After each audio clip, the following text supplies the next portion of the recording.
Азыр Баткен десек баарыбыздын жүрөгүбүз ооруп турат. Жалпы бул мекендин элибиздин оорусу болуп калды. Мен суроом, эмне үчүн ушул чек ара маселесин ушул кезге чейин чечпей отурасыз? Мына мына май айында биздин 36 мекендешибиз каза болуп калды. Дагы канчасы каза болуш керек?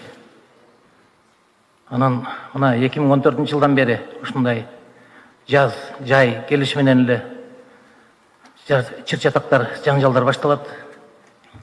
Анан элибиз дагы күтүп атат, эмдиги жылы дагы башталып кетпейби экен ушундай депчи. Сиз биздин ушу мамлекеттин президенти катары эмдиги жылы андай окуя кайталанбайт деп кепил бере аласызбы? Атыңыз ким дедиңиз? Мамажан. Мамажан? Мамажан мырза, жакшы суроо бердиңиз. Мен чек араны бүгүн отуруп алып кол коюшуп чечкенге даярмын. Бирок ал бизден зависит этпей атат. Чек ара маселеси бул оюнчук маселе эмес экен. Ооба, биздин 36 жаран өлдү былтыр апрель айында. Тажикстан менен болгон кагылышууда 36 жараныбыз өлдү. Бул 30 жылдан бери чечилбей келаткан маселе экен. Биз ага чейин Өзбекстан менен маселени чек араларыбызды такташып келатканбыз. Өзбекстан менен бүткөндөн кийин анан Тажикстанга өтөлү дегенбиз. Ага чейин мен ушу Тажикстандын чек арасы боюнча кагаздарды карай эле келем. Май айында мен улуттук коопсуздук кызматынан баягы өкмөттөр аралык комиссиянын кагаздарын алдырып келдим. Ал жерде 3 талаш тартыш маселе бар экен. Бирөөсү болсо жана 4 көчө менен ошол жана жак өрүк менен көк таш. Ушул жерде 275 метр. Анан кийин Борукка кеткен жол. Үчүнчүсү Баткен менен Баткен району менен Лейлек районунан талаш жерлер бар экен. Бирок алар юридикалык жактан биз аяктан правбыз. Ал эми 4 көчө боюнча менде азыр кагаздар бар болуш керек жерде. 4 көчө боюнча 2009 жылы 3 мартта Адахан Мадумаров Совет Безопасности болуп турган мезгилде кол коюп берип салган протокол бар экен, мына ким ондай. Ушул жерди алар биздики деп атат. Мен айтып атам, жок, силердики эмес. Бул жер 100 жылдан бери биз өтүп жүргөн жер Лейлеке. Десем, алар муну бетибизге такап атат. Мына Мадумаров секретарь Совет Безопасностьга кол коюп берген деп атат. Ал мындай кол коюптур. Ошол 275 метр жер Тажикстандык экенин тааныйм дептир, ооба силердики деп бериптир дагы. Бирок кайра 49 жылга бизге арендага берип тургула дептир, деп кол коюптур мына. Ошо менен ушул протокол менен 49 жылга арендага алгансыңар силер деп атат.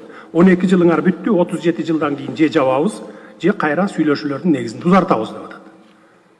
Мен айтып атам, Мадумаровдун кол койгонго акысы болгон эмес ал убакта деп атам. Эч ким аны ыйгарым укук берип жиберген эмес деп атам. Бул юридикалык жактан жарабайт бунуңар деп атам. Мына ушуну.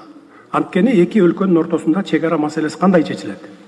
Биринчи, өкмөттөр аралык комиссиялар иштейт. Булар официалдуу түрдө. Андан кийин алар макулдашып, соглашениеге кол коюп келсе, мага келет президентке. Анан мен карап туруп, макул болсом жогорку кеңешке жиберем. Жогорку кеңеш макул болсо ратификациядан өткөрөт. Кайра мага келет дагы, анан мен кол койгондон кийин бүттү, эки мамлекеттин ортосунда чек ара бекемделди, чечилди десек болот. Башка бир дагы тармактын акысы жок барып кол койгонго. Мен ошого таянып атам. Анын эч ким укук берген эмес. Бул протокол жараксыз деп атам. Бул жерде спор жок. Башка жерди чечели деп атам. Мына ушинтип талашып келатабыз. Эгер чеч, сенде күнөө кетип атат, бүгүн эле азыр эле чеч десеңер, анда чечип кое берем. Чечип кое беребиз анда. Бирок биз буга жол бербейбиз. 275 метр жер эмес, 5 метр жер биз бергенге акыбыз жок. Бул менин менчик жерим же сиздин менчик жериңиз эмес, бул элдин жери, мамлекеттин жери. 100 жылдан бери ошол жерге каттап жүргөн жер. Эгерде ушул менен чечиле турган болсо, анда 37 жыл деле көз ачып жумганча эле өтүп кетет. 37 жылдан кийин ал лейлек толук анклав болуп калат. Ушуга макул болуп чечебизби? Жок, бул юридикалык документ эмес деп биз ушундай талаш тартышыбыз бар. Андан сырткары ошол эми ачык эле айтып коеюн, эми кеп болуп кетти. Лейлек менен Баткенде 210 миң гектар жер талаш жер деп атат. 1924 жылы бул жерлер силерге өтүп кеткен деп атат. Ушуну менен биз ушу жерди бересиңер деп атат. Мен айтып атам, жок, силерге бул жер өтүп кеткен болсо, бизге өтүп кеткен болсо 24 жылы. Анда 24 жылы биздики Мургап өтүп кеткен деп атам силерге. Ал жер 3 миллион гектар жер. Анда аны бергиле, анда биз силерге бул жерди берейин. Бул жердеги элди мен ошол жака көчүрүп кетейин деп атам. Жок дейт, андай эмес дейт, жок, бул жер биздики. Мына ушул эле маселе. Болбосо биз бүгүн чечкенге даярбыз. Бирок сразу айтып коеюн, өкмөттөр аралык комиссия иштеп атат. Мына бүгүн эртең Душанбеге барышат комиссия дагы. Өткөндө 8 километрден ашык жерди дагы өлчөп келишти. Кудай буйрса, мен ойлойм, тынчтык жолу менен, сүйлөшүүлөр жолу менен биздин эле тарапка же Тажикстандын эле тарабына оодарбастан эки жактын тең кызыкчылыгын бирдей карап туруп, анан чечебиз. Бирдей карап туруп, анан чечебиз. Ошондуктан мына ушундай жерлер бар. Биздин көпчүлүгү биздин саясатчылардын, анан илгерки ата-бабаларыбыздын айрымдарынын катачылык, саясий катачылык, мамлекеттик ишмердүүлүк катачылыгынын кесепетинен ушул көп жерлерибиз талаш болуп атат. Мисалы мен эми атын атабай эле айтайын, бир жерибизди ушул кошуна мамлекет менен 1956 жылы протоколдоштуруп, ошо айыл өкмөт башчысы, областтын, райондун башчысы берип жиберген экен. Биз эттин планын толтура албайбыз, анан ушул жердин налогун төлөй албайбыз, мына ушу кошуна өлкө төлөсүн деп өткөрүп берип койгон экен. Өзүбүздүн ата-бабаларыбыз, мамлекеттик ишмерлерибиз өткөрүп берип койгон экен.